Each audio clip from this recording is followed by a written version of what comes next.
All right. So faith is a trip. Why did God lead us here? Why did God call us down from Colorado 2 months, almost 2 months before we had planned to do it? So that it's hot in the middle of August. Why? To strand us and leave us sitting on the side of the road? I would be surprised. Why did nothing work out in California or anywhere else to stay longer than one night? Usually hotels on the way, Motel 6 en route. And the one place we got to crash that was a buddy's apartment turned out to be kind of ridiculous. LA drama, ex-junkie garbage. It's because God doesn't want us to sell the van. Because that was the plan. That was my idea. My idea is to teach English for free in exchange for a place to stay at the church next door. With anywhere, stay anywhere. Within reason. Meaning anywhere. I don't foresee that happening. Actually, I don't think it's going to happen. The feeling got weird at the church yesterday, not like nothing negative like wrong with the place or the people, but just a wrongness about the situation. It's not God's plan. It's my idea. I'm looking at the map and it's just a big long road that goes nowhere. Or it goes through itself. What's the destination? There is no destination. I wrote that album 20 years ago. It's not about the destination, it's about the journey. All that. Okay. We have a situation at this hotel where actually we would be able to, I think we've been here for about a week and a half. We got a deal on the rate because we've been staying longer than normal. It's actually affordable. You're not going to find this deal anywhere else. We have enough for one more night.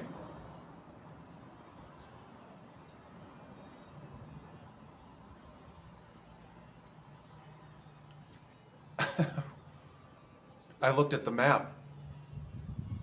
It's, La Paz is the end of the line, not technically, but, it's the major port city. It's the major city. There's no reason to go farther south. Not for me. Then we get to La Paz, and then we do what? Find another church that we visit once or twice, and then realize we don't really have any long-term business there. In a town that doesn't even have any cat litter for sale. If, a dove just flew overhead, you could see him flying over the roof. That's going to take hundreds of dollars. God will provide all your needs. Philippians 4, 6, and 7, and verse 19. And I have been.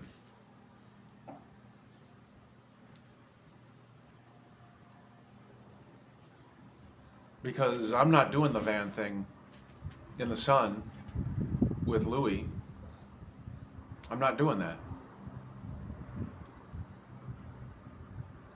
We could feasibly stay here, perhaps somewhat indefinitely, but it might be like a kind of a cul-de-sac, like a purpose trap. It's funny how every time you get somewhere, it almost never fails. The only reason it's difficult for me is because of Louis. And he is worth it. He's absolutely. I'm grateful for Louis. It just adds about 20 layers of stress because I can't pull over on the side of the road. I mean, that's not really safe down here anyway. But it's too hot for the cat. I can say that here because I'm gone.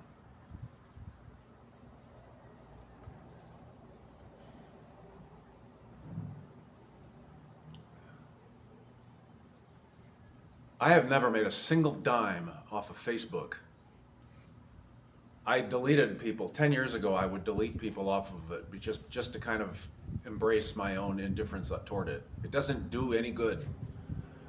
One guy on there, he's like an English aggregator, and he promotes independent artists, and he actually went out of his way, as per requests of one of my posts on my Facebook fan page, one of my band pages, and he edited together a little ad for me. And he actually, like, it took a little bit of work. You don't have to do that. Yeah, and it's translated into absolutely nothing. Absolutely nothing.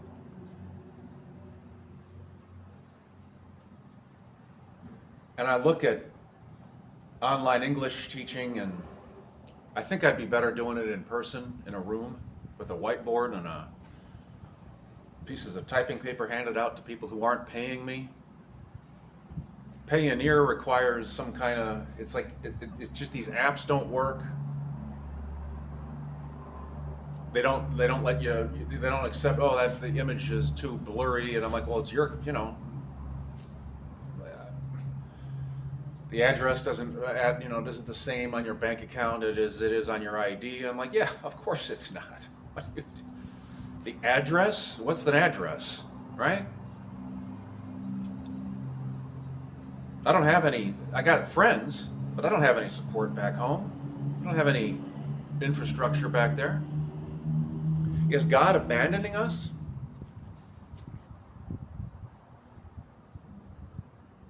It's a test. You have to stand in front of it and look at it and just say, take what you want. He knows that if he takes Louis from me, and it's not an ultimatum, I'm not like, it's God, if you do this, I'm going to do that. But he knows that not only will my life immediately become stressless, because I've been carrying cats that I can't take care of. Granted, my mother took care of them, and I was able to kind of go and do the band thing and the van thing and live in LA for 5 years. I didn't have any cats with me then. They were in Illinois.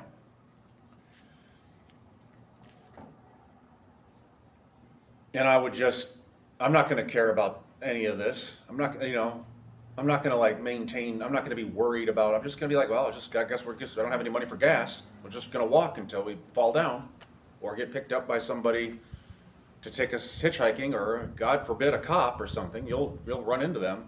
It's not safe down here, but I mean, like, in lieu of doing what? I had a friend, kind of reconnected with the guy, and before we had some bad blood a little bit. I was really grateful for the opportunity to apologize to him, but before it really came to a head like that, he said, he's like, "Well, when are you going to get it together?" He didn't say it like that, but he said, "You're 52 years old, man."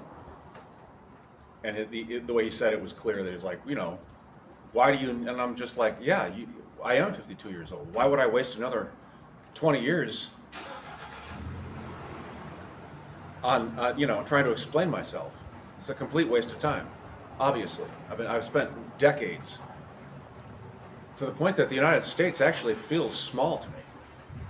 It really feels small. For all the uncertainty and all it is dangerous. You don't really want to, cops are not your friends down here, People think the cops in America are scary. That's ridiculous. These guys are genuinely, half of them are legitimate narco soldiers. Like, they're not cops. They're narco soldiers on the payroll of the state. And that is truly dangerous. The Army is not so dangerous. Not as dangerous. That's all dangerous. The Army is a little more. But he's like, yeah, man, you're 52. Like, when are you going to get it together? It's like, when are you going to get it together? When are you going to have some faith? Christoph Waltz was 52 when Tarantino discovered him. Kind of broke him out of his slump of mediocre German television shows. I just saw a video about that last night, and I believe that's God telling me that it isn't over yet. And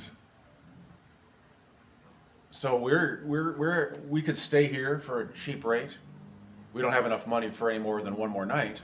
They're not even here. This is so chill.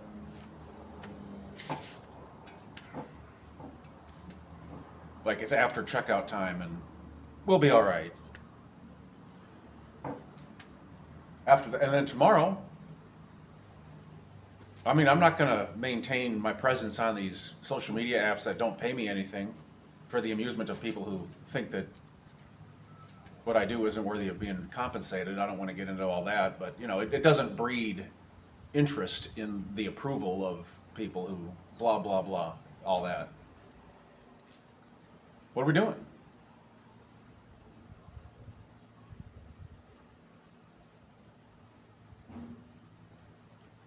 Right now, we're just sitting in this hotel, pretty much the only people on the premises, with the exception of a couple of housekeepers, I think, who I can't see. Everybody else is literally gone. There's nobody in the office. I don't think the church is going to work out with the English job. I don't think that's God's plan. What is God's plan? La Paz? Makes more sense. I mean, there's not even cat litter in this town. You can't even buy cat litter. I bought a bag of cat food at the vet. They don't have it in the stores. It's just kind of weird. You could get it at OXXO, I think. I think they sell it at OXXO.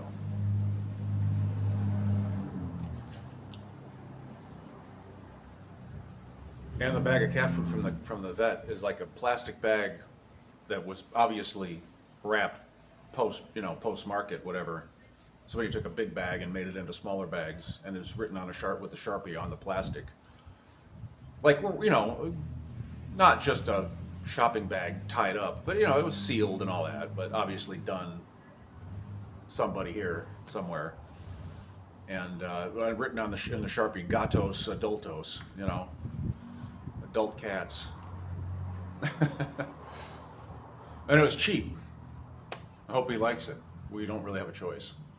And you can't find cat litter. They don't have it. It's no indoor cats in this town. Beautiful place. Is it pointless?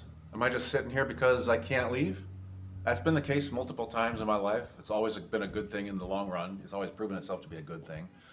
Or are we leaving tomorrow with $10 to our name to walk away from the van? Because the van is stressful because it's like, I don't want to hitchhike through Mexico with a cat carrier, but I mean, like, if I can't pay for gas or a hotel, I'm not going to have a choice. Why are you doing all that? I appreciate the presumptuous judgment of things that aren't understood. I really do. It's why I left the country. But I assure you, it's not as. I had a friend actually. I kind of fell away from the guy a little bit because it was just too much of this kind of stuff. Like I was there. I visited him this last year when I was in the States, and we went to a library, and I'm looking at I picked up a poetry book. A book of poetry by Lorca, I think, yeah. And I was just flipping through it because I'm not real familiar with him, and I was read a line, and my friend's like, "Oh, that's ridiculous. That's impossible. Like that doesn't make any sense." And I'm like, "It doesn't make any sense? It's a poem? Like I don't know how to understand the mindset." And I got a email months later from a job that I applied for in Russellville, Arkansas at the beginning of 2025 saying, "Oh, you still want to apply? The position is open again." So I did. I always do. I apply for everything from the Border Patrol to Circle K. I do. Too old for the Border Patrol.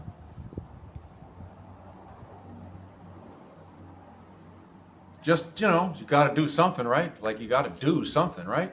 Well, what are we doing? And my same friend, my Lorca legalist friend said, "Man, he's like, I'll be praying for you. I pray that you find something you don't hate." I'm like, I think I found something I don't hate in 7th grade band class. Okay, I mean, I'm 52. If I don't know who I am, and if I have no confidence in what I'm doing, I had better be mentally like deficient. Because the other option is you're totally insane. It's got to be one of the two. If you don't know who you are, people are always like, well, you got to find yourself. They kind of told us that, but they really are pushing it on the younger kids. They have been for decades, but they pushed it on us, but it didn't resonate as much. A little bit, because you're young. But my answer to that is, you got to find yourself. I say, well, here, found myself. Here I am. Look in the mirror. You'll figure it out. Just walk around. You'll figure it out. I like Chinese food. I don't like Chinese food. I like this kind of thing. I like that kind of thing. I like this kind of music. You name it. You'll figure it out. You don't have to look for it. You're already here. I'm not going to find myself at a tire shop in Russellville, Arkansas. I'll do it. I'll do it for a year or two if God wants me to. I tried Phoenix. I had a job in Phoenix. Louis wouldn't let me keep it. I know some people have said, "Oh well, you're you're dropping your responsibility. You're shirking your responsibility." No, I'm suffering for my responsibility because my cat was freaking out every time I got home. It wasn't normal. If it was normal, I'd still be living in that divorced men's hotel in Phoenix. Nice, like an extended stay. Guys who are divorced and getting divorce raped, move into these places, right?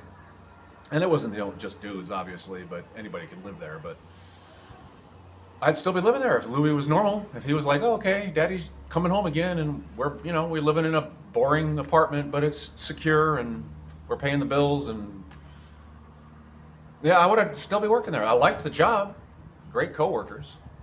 The job itself was cool. The place was cool. The pay was good enough. Expensive town, but the pay was commensurate with that, so it wasn't. It was tenable. Louis wouldn't let me do it. He's like, well, you gotta. I will never regret losing a job for this guy. If I have to dig a little hole here, I don't think it's gonna happen soon. It might not happen at all.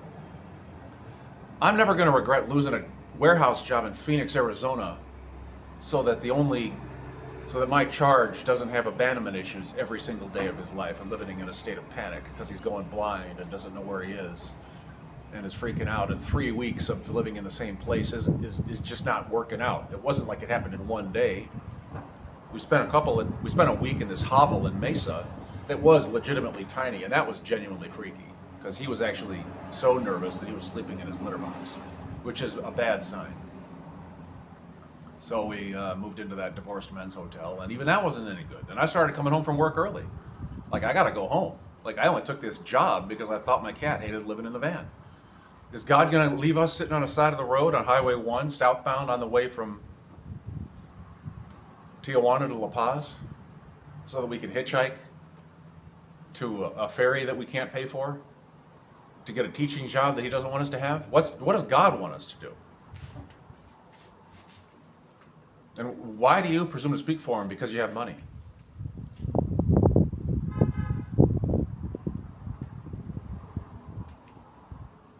That'd be like me presuming to speak for him because I don't have money. Right? It's faulty logic at best. All right, 19 minutes. That's what it is. Hasta luego.